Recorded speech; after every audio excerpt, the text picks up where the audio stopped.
Hey everyone, FusedVR coming at you, and hope this video finds you doing super well. It's that time of the year where everyone's making their predictions for 2020 videos as well as their 2019 recap videos, and figured I'd try something a little bit different, but I think will add a lot of value. And honestly, this is a video I really wish I had watched when I first started getting into VR in the first place. And I mean, as you can tell by the title, this video is going to be all about what does it actually mean to say that you're going to be in VR for the long haul. And honestly, I'd love to hear your guys' thoughts in the comments below about this, what you think it means, because I'm going to go over some things in regards to what this phrase means as well as how you can practically make it happen. But again, I'd love to hear from you guys about that. And why am I making this video? Well, for starters, I think whenever we started out our VR journey, I mean, for me personally, it would be back in 2015 and 2016, you'd go to every meetup, especially during that kind of bubble. I don't know if I would call it a bubble, but around that time where everyone was super hyped about the CV1 coming out, the HTC Vive coming out, etc., etc., and there was all this investment money being poured in, we'd all say that we know that it's a small community right now, but are ready to ride this out until we get to mass adoption, and we would always say we're in VR for the long haul. Now, in hindsight, I kind of really wish I would have watched a video like this. Of course, hindsight's always 2020, but I think one part of me making this video is because I think I would have found it super useful if I had watched it way back when I was just starting out. And if you're starting out as well, hopefully you find this video useful as well. And the second thing that might be a little more pertinent is VR has, I mean, while we've had all of these crazy innovations, and it's really insane if you think about it, how we've come from the Oculus Kickstarter to now, but while we've had all of these innovations, it's still, I would say, pretty early on as far as the story of VR and AR go. And as a result, like, I think Michael Abrash put it perfectly in his Oculus Connect keynote. I've made specific predictions about the timing of that quantum leap twice before at Oculus Connect, and both times I was too optimistic. This year, rather than making yet another prediction, I'm going to invoke Hofstadter's law. It always takes longer than you expect, even when you take into account Hofstadter's law. So yeah, I mean, even Abrash had to push back his estimates, doesn't even want to give some firm dates, which I think is perfectly normal and perfectly realistic. And I mean, I think just that fact in and of itself means that if you've ever thought about VR being kind of this short-term thing, it's not. It's really not. I mean, if you're really serious about it, we're all in it for the long haul. We're all ready to enjoy this ride. And so hopefully I can explain a little bit more about that phrase, and we can talk a little bit more about the practicality behind that phrase. So without further ado, let me talk about some 5 kind of general things that I've reflected on that I think might be of importance if you're thinking about what it really means to be in VR for the long haul.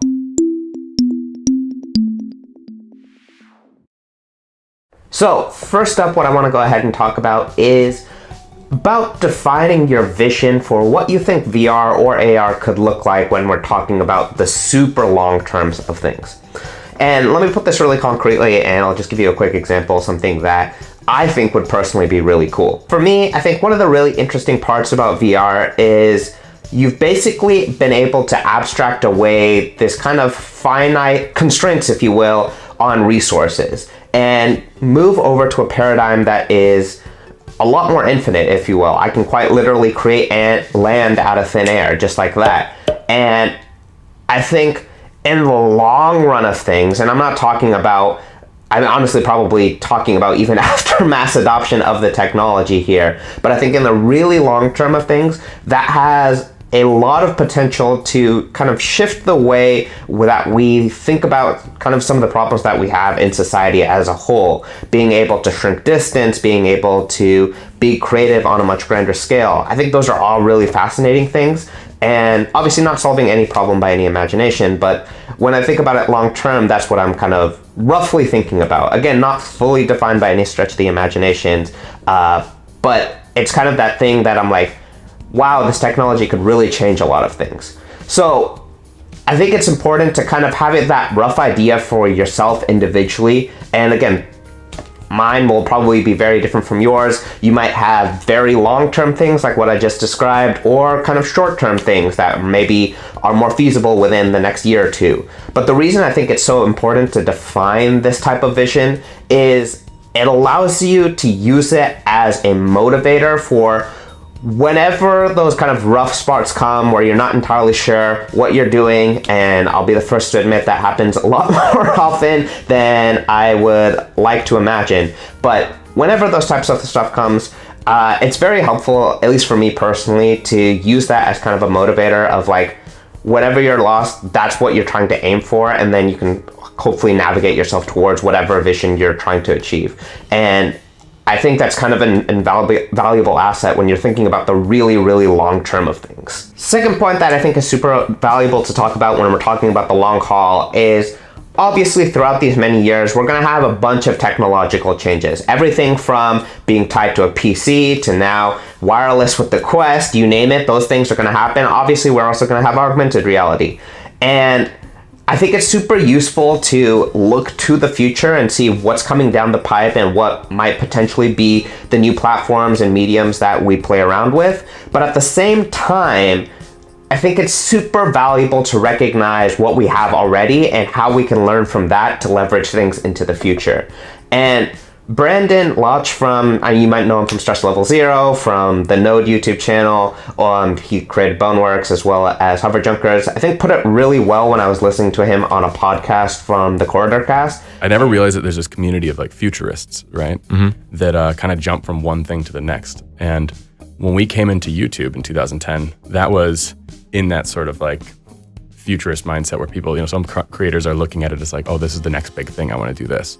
And then a lot of those people jump ship to the next platform, the next thing. And we skipped some in there, and then we picked up virtual reality, and it was the same thing. At the time, it was this like futurist thing, and now you have like ARs coming along, and everyone's like, oh, are you going to switch over to AR? It's like, no, we pick and choose the mediums because we want to create something in that. Honestly, I think he hit the nail on the head with this, and I think it really is a very interesting mindset of being able to pick and choose the mediums as opposed to hopping from one thing to the other. I'm personally very guilty of that. While I don't necessarily consider myself a futurist, I definitely like playing around with upcoming technologies, prototyping, see what works well, see what doesn't work well. It's one of the reasons why we spend so much time on this channel in and of itself, playing around with augmented reality. And while I don't regret that by any stretch of the imaginations, I think it was super useful to learn. I do think, especially when I look back maybe a year or two ago, I'd spent more time with virtual reality and kind of building something that I thought would be really exciting.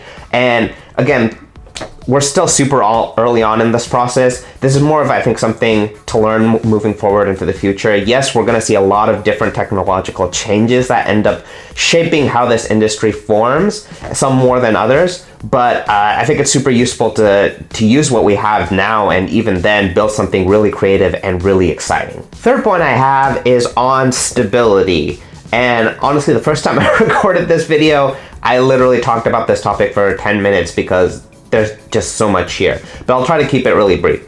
Being in this industry for quite some time now, you kind of start to pick up some trends, especially when you talk to a bunch of different companies. And this is probably more prevalent in 2016 as it is, at least in the current state of VR today. But there was always this kind of rush to beat everyone else to the market and to push something out there. And in many sense, the kind of cliche phrase of this was, that everyone had the mindset of this was a sprint, not a marathon. While in reality, it is literally the exact opposite. This is not a sprint, it is a marathon. And this industry is going to take some time to mature, and that's perfectly fine. And as such, you need to have stability, both financially, both mentally, to kind of ride the goods and bads, if you will. Because obviously, there are definitely going to be some great times where everyone's super stoked about the technology, everyone's buying it up like crazy. But at the same time, there's just going to be those kind of winters and dry spells, if you will, where there's not much innovation going on. People are kind of, quote unquote, worried about the space. And that happens pretty much everywhere. And I do think it's important to keep that in mind. So given that this is a marathon, how do you go about setting yourself up for success? Well, for starters, I think it's absolutely critical to, on an individual level, and probably also even this kind of goes to a company level as well, is create an emergency fund. And if you don't know what an emergency fund is, I think the simplest way to explain it is create a very simple budget, kind of your inflows and your outflows, how much, and especially on the outflows of how much you're expending on a month-by-month basis. Keep a track of that and take the average approximately and say, and for my emergency fund, you'll set about 6 months of expenses that you're willing to cover. Honestly recommend set aside funds for about a year. And the reason I say a year specifically is in this industry, at least at the current state of things, you could honestly, I mean, if you're working at any of these companies, they could quite literally cut funds for VR, kind of literally Thanos snap it just like that. It's one of those areas where a lot of companies know they need to invest in VR and AR for their future. However, should a recession hit, should anything happen whatsoever, they can literally cut it, and that's one of the first things that are going to go for these companies. As a result, especially if a lot of companies end up doing that, you'll probably want funds for about a year to find whatever you're looking for as your next source of income. Whether that be you're more picky like myself as to where exactly you work, or just kind of trying to find something in your area. I think having funds that keep you financially secure for about a year is absolutely invaluable. The other part of stability is mental stability. And I've been guilty of this myself. I mean, our team has been a little guilty of it as well. And it goes, I mean, the simplest form of that is obviously burnout.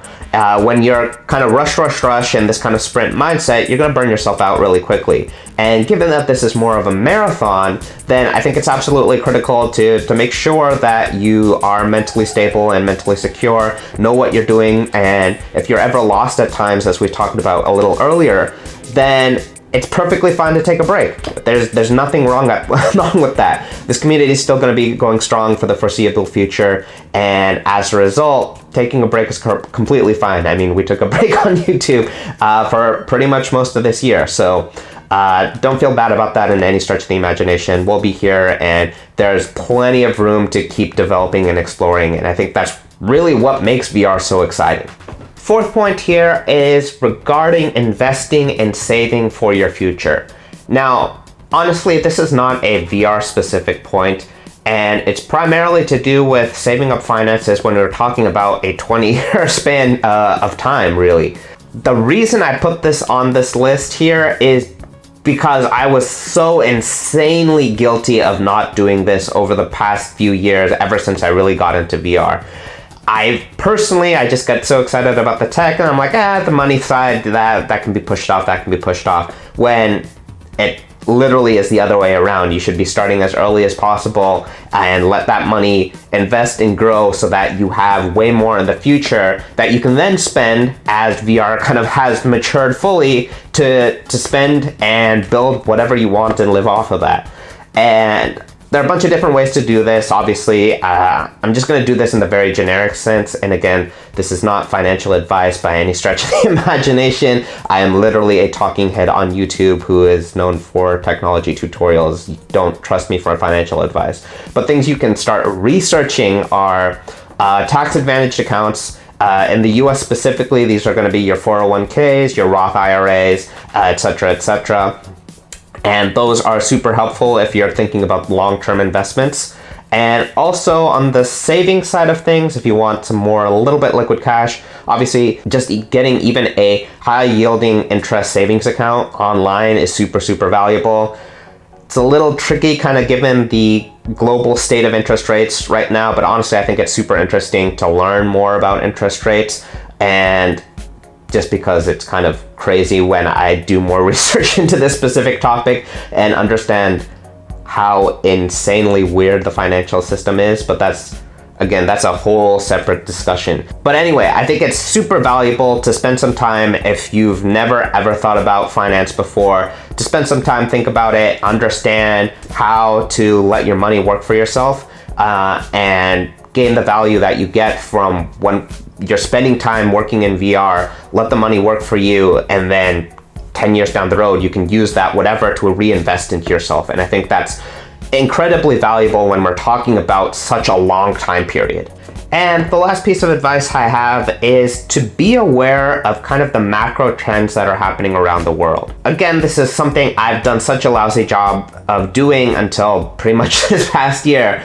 But what I mean by that is kind of more on the geopolitical side of things. So for example, I mentioned this a little bit earlier, but obviously there's a lot of people talking about recessions and the potentially the impact of that. And again, also as I talked about before, if a recession happened, companies are very likely to pull money, with maybe the exception of Facebook, maybe the exception of Valve, to pull money out of investing in VR and AR. I mean, quite frankly, Google has pulled out a lot of money, Microsoft to a lesser extent, but I mean, that will severely impact the progress of this technology as a whole. And being aware of all these different types of trends, and to be clear, I'm not claiming that there's going to be a recession anytime soon. I mean, I personally don't see one in the short term, but again, I'm a talking head on YouTube here who has no idea how to fully comprehend everything, but I think it's still important to realize kind of the ramifications of, if these certain things happen, what does that mean for your career long term? And is that a risk you're willing to take when you are talking about a technology like VR that's so new? You got to answer that for yourself. For me personally, and I think for a lot of people in the space, we fully believe in how revolutionary this technology will become to society, and thus are willing to take kind of those short-term risks. Again, I bring it up because I definitely wasn't, and just because it's so easy to be engrossed in the technology, and politics is this very convoluted thing that is sometimes ridiculously hard to understand, but nonetheless, I think it's still absolutely critical for the long haul of things. So yeah, so those are 5 different things that I think would be insanely helpful to do in order to prepare for whatever the long haul of VR ends up being. And obviously this is a very different style of video than what we traditionally do here on the channel, but I think it's an insanely important video to talk about because, I mean, I wasn't doing most of the things I talked about in this video, and yet I was saying I was going to be in VR for the long haul. So hopefully in that sense, maybe this video is going to be helpful for at least one of you guys. Honestly, if I could figure out time travel, A, I would make a lot of money, but B, I would definitely send this video back to my former self before he got started in VR. So yeah, that pretty much wraps it up for this video. Next video is most likely going to be on VR hand tracking with the Quest. And I'd also love to hear from you guys in the comments. I'll definitely be checking them out to see what you guys would add to this, what you would remove, or things you think other people could learn from to better prepare themselves for the future of VR as a whole. So thanks so much for watching, and I'll catch you guys in the next one. This has been FusedMan, and I'm signing out.